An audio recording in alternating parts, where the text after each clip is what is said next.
Two roads diverged in a wood, and I took the one less traveled by, and that has made all the difference. We hear these lines at every high school graduation. We see them printed on corporate motivational posters. The common interpretation treats this poem as a celebration of the courage, bravery, rather than accidents of timing. But if you look closely at the text itself, this romantic interpretation falls apart. In the second stanza, he justifies his choice, but immediately admits the truth. The passing there had warned them really about the same. The roads are identical. He confirms both paths equally lay in leaves no step had trodden black. There was no less traveled road. Standing there in the woods, his decision was effectively a random coin flip. If the roads were the same, we're left with a mystery. Why does the narrator claim he took the harder path? Frost is using this poem to study how the mind attempts to rewrite its own history. Let's look at the narrator's moment of decision. He is in a yellow wood, a setting of transition and decay. He is facing overchoice, the paralysis we feel when a decision is final and we can't possibly know where it leads. We try to calculate the consequences. We stare down one option as far as we can, attempting to map out our lives before we commit. But human foresight has a limit. Eventually, the path bends out of sight, and we are forced to decide while completely blind to the outcome. The narrator tells himself he'll return to try the first road later, but he admits he doubted if I should ever come back. Once a choice is made, way leads on to way.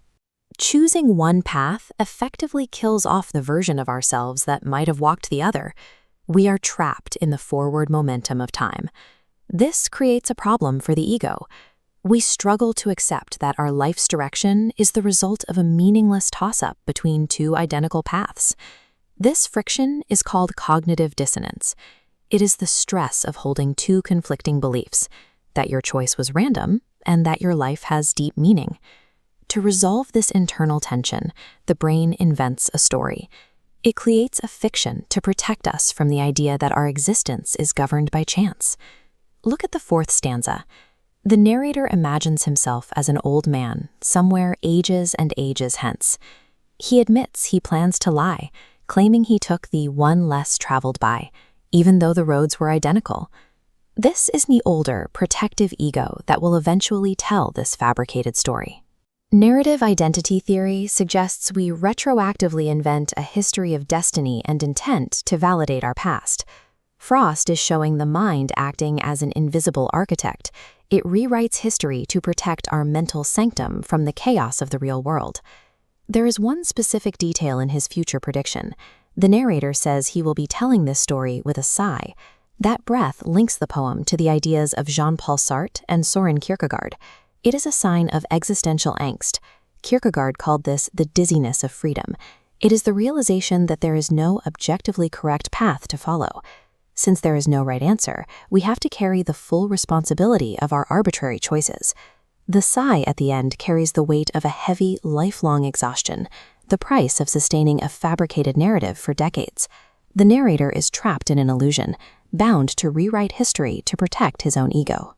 But recognizing that your brain is tricking you is the first step toward liberation. There is psychological freedom in accepting that you don't need to justify your past. You don't have to pretend you took a harder path when the roads were the same. True liberation comes when we step out of that mental fog, drop the burden of needing a perfect destiny, and simply breathe as we walk the path.